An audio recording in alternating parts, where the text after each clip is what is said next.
Assalamualaikum warahmatullahi wabarakatuh. Pada kesempatan kali ini, kami akan mempresentasikan hasil kerja kelompok yang berjudul Sistem Informasi, Organisasi, dan Strategi. Berikut adalah anggota kelompok kami. Materi dibagi menjadi 4 pembahasan. Yang pertama, organisasi dan sistem informasi. Yang kedua, dampak sistem informasi. Yang ketiga, sistem informasi untuk mencapai keunggulan kompetitif. Yang keempat, menggunakan sistem informasi untuk mencapai keunggulan kompetitif, bidang manajemen. Itu organisasi dan sistem informasi. Sistem informasi dan organisasi saling mempengaruhi satu sama lain. Sistem informasi dibangun oleh manajer untuk melayani kepentingan perusahaan. Pada saat yang bersamaan, organisasi harus waspada sekaligus terbuka terhadap pengaruh dari sistem informasi untuk mendapatkan manfaat dari teknologi baru. Kemudian, interaksi antara teknologi informasi dengan organisasi begitu rumit dan dipengaruhi oleh banyak faktor.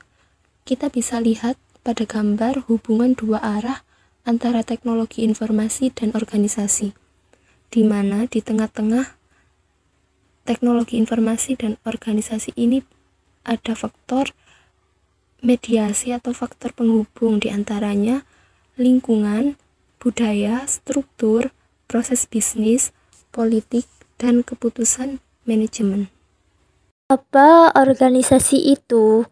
Organisasi adalah struktur sosial formal, stabil, yang mengambil sumber daya dari lingkungan dan memprosesnya untuk menciptakan hasil.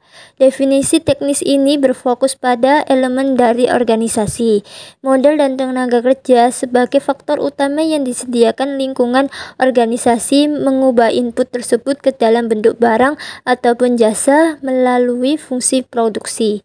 Barang dan jasa ini dikonsumsi oleh lingkungan dan sebagai timbal baliknya lingkungan akan menyediakan kembali faktor produksi tersebut.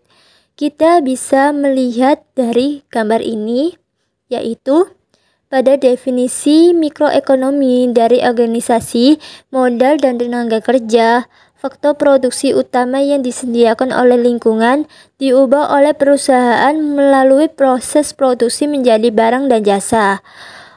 Produk dan jasa tersebut dikonsumsi oleh lingkungan yang menyediakan persediaan modal dan tenaga kerja lagi sebagai input dalam perputaran umpan balik. Berikut ini ada ciri-ciri organisasi dibagi menjadi 4. 1. Aktivitas dan proses bisnis. Seluruh organisasi termasuk organisasi bisnis menjadi sangat efisien dari waktu ke waktu karena individu-individu di dalam perusahaan mengembangkan rutinitas untuk memproduksi barang dan jasa. 2. Politik organisasi. Orang-orang dalam organisasi menempati posisi yang berbeda-beda dengan spesialis kepentingan dan spesifik yang berbeda. Akibatnya mereka secara alami memiliki sudut pandang yang berbeda-beda tentang bagaimana sumber daya, penghargaan, dan saksi harus didistribusikan. 3. Budaya organisasi. Seluruh organisasi memiliki sendi-sendi dasar yang tak tergoyahkan, asumsi-asumsi yang tak pernah dipertanyakan lagi dalam mendefinisikan tujuan dan produk mereka. 4. Lingkungan organisasi. Organisasi berada di dalam lingkungan tempat mereka memperoleh sumber daya dan menyediakan hasil akhir berupa barang dan jasa. Organisasi dan lingkungan memiliki hubungan timbal balik. Di situ sisi organisasi terbuka serta bergantung pada kondisi sosial dan lingkungan di sekitarnya. Dampak sistem informasi bagi organisasi dan perusahaan. Dampak ekonomi. Dari sudut pandang ekonomi, TI mengubah biaya modal dan biaya informasi yang bersifat relatif atau tidak langsung atau bergantung kondisi tertentu. Sistem informasi dapat dipandang sebagai faktor produksi yang menggantikan modal dan tenaga kerja tradisional. Dampak bagi struktur dan perilaku organisasi.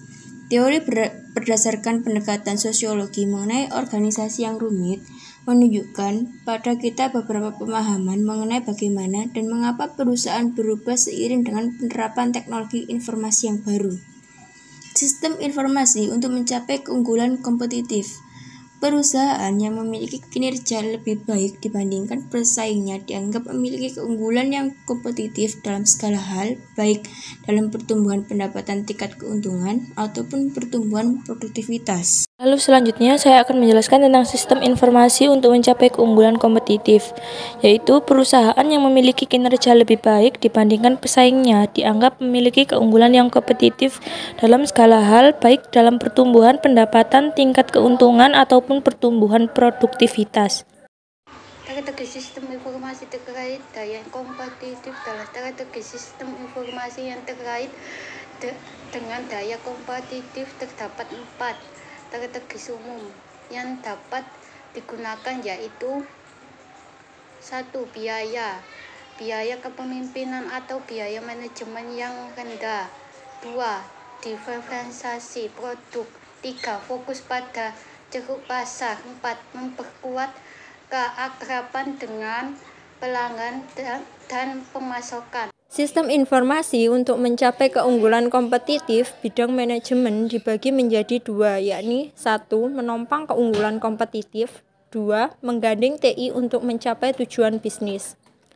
Menopang keunggulan kompetitif sendiri, yakni keunggulan kompetitif yang diberikan sistem informasi tidak perlu berlangsung lama untuk menjamin keuntungan jangka panjang, karena pesaing dapat membalas dan meniru sistem strategi tersebut. Keunggulan kompetitif tidak selalu dapat dipertahankan. 2. Menggandeng TI untuk mencapai tujuan bisnis. Riset mengenai TI dan kinerja bisnis telah menemukan bahwa 1. Semakin sukses suatu perusahaan menggandeng TI untuk mencapai tujuan bisnisnya, semakin banyak keuntungan yang diperoleh. 2. Hanya 1/4 perusahaan yang berhasil menggandeng TI untuk mencapai tujuan bisnisnya. Terima kasih. Sekian dari kelompok kami. Maaf kalau ada salah kata dari kelompok kami. Sekali lagi terima kasih sudah menonton video kita. Wassalamualaikum warahmatullahi wabarakatuh.